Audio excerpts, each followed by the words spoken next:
জামুগুৰিহাটৰ পৌৰসভা এলেকাত আজি প্ৰায় 1 কোটি টকা ব্যয় সাপেক্ষে নিৰ্মাণ হ'বলগীয়া বৃহৎ ব্যৱসায়িক গৃহৰ আধাৰশিলা স্থাপন কৰে চৌতিয়া সমষ্টিৰ বিধায়ক পদ্ম হাজৰিকাই। এই সন্দৰ্ভত বিধায়কগৰাকীয়ে কয় যে আজি আধাৰশিলা স্থাপন কৰা তথা নিৰ্মাণ কাৰ্যৰ শুভাৰম্ভ হোৱা ব্যৱসায়িক গৃহটি আগন্তুক 3 মাহৰ ভিতৰত সম্পূৰ্ণ হৈ উঠিব। নতুনকৈ গঠন হোৱা জামুগুৰি পৌৰসভাই নিজৰ এলেকাটোক গ্ৰীণ জামুগুৰি ক্লিন জামুগুৰি হিচাপে গঢ়ি তোলাৰ প্ৰয়াস অব্যাহত ৰাখিছে। জামুগুৰি পৌৰসভাৰ এলেকাৰ সকলোবোৰ পথ উন্নত প্ৰযুক্তিৰে নিৰ্মাণৰ বাবে প্ৰায় 4 কোটি টকা আবণ্টন লাভ কৰিছে। বিধায়কগৰাকীয়ে জামুগুৰি পৌৰসভা এলেকাৰ সকলোবোৰ আঁচনি সফল ৰূপায়ণৰ ক্ষেত্ৰত ৰাইজৰ সহায় সহযোগিতা কামনা কৰে। আধাৰশিলা অনুষ্ঠানটিত নদুৱাৰ ৰাজচক্ৰ বিষয়া আকাশদ্বীপ কাকতি, নদুৱাৰ মণ্ডল বিজেপিৰ সভাপতি জয়ন্ত বৰা, কনিষ্ঠ অভিযন্তা অভিজিত ভট্টাচাৰ্য, পৌৰপতি পল্লবিতা গোস্বামী মহন্ত, উপপৌৰপতি অঞ্জন কলিতাৰ লগতে ৱাৰ্ড সদস্যসকলে অংশগ্ৰহণ কৰে।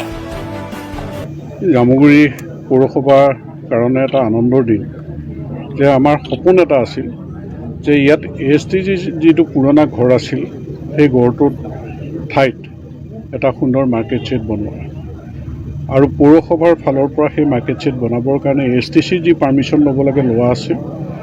আৰু আমাৰ যিহেতু ফাণ্ড আমাৰ মুখ্যমন্ত্ৰী ডক্টৰ হিমন্ত বিশ্ব শৰ্মা ডাঙৰীয়ে ইতিমধ্যে আমাৰ পৌৰসভাত প্ৰায় 10 কোটি মানেই ফাণ্ড আমাৰ পাইছোঁ বিভিন্ন ক্ষেত্ৰত আৰু তাৰ পৰা আমি 80 লাখ টকাৰে আজি মাৰ্কেট ছেটটো বনাবৰ কাৰণে আমি আধাৰশিলা স্থাপন কৰিলোঁ আৰু কম দিনৰ ভিতৰতে এই মাৰ্কেট ছেটটো নিৰ্মাণ হৈ উঠিব। আৰু লগতে জামুগুৰি ৰাইজৰ এক অসুবিধা হৈ আছিল বিশুদ্ধ খোৱা পানীৰ। আগৰ পাব্লিক হেল্থ ডিপাৰ্টমেণ্টৰ যিটো স্কিম আছিল তাৰ 2টা টেংক বেয়া আছে।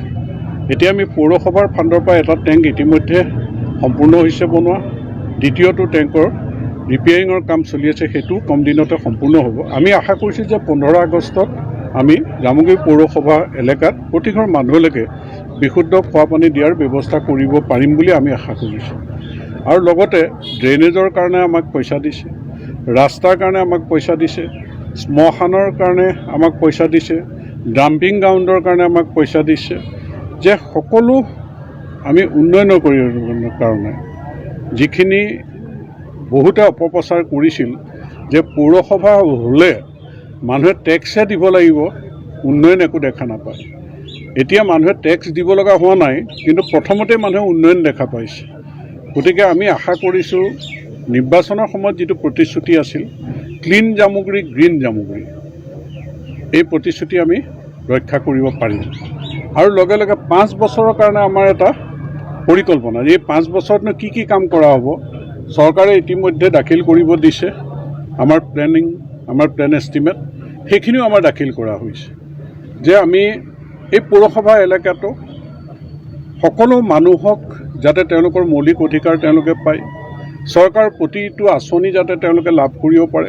মুখ্যমন্ত্ৰী ডাঙৰীয়াই জনসাধাৰণৰ কল্যাণৰ কাৰণে যিখিনি আঁচনি কেন্দ্ৰীয় চৰকাৰ, ৰাজ্য চৰকাৰ, আমাৰ প্ৰধানমন্ত্ৰী, আমাৰ মুখ্যমন্ত্ৰী ডাঙৰীয়াৰ যে আত্মনিৰ্ভৰশীল ভাৰত, আত্মনিৰ্ভৰশীল অসম, স্বনিয়োজন নাৰী, আত্মনিৰ্ভৰশীল অসম, যে গোটেই আঁচনিবিলাক কাৰ্যকৰী কৰি আমি অৰ্থনৈতিক ভেটি শক্তিশালী কৰি অসমৰ ভিতৰতে অন্যতম পৌৰসভা হিচাপে আমি আগবঢ়াই নিবৰ কাৰণে সংকল্প লৈছোঁ।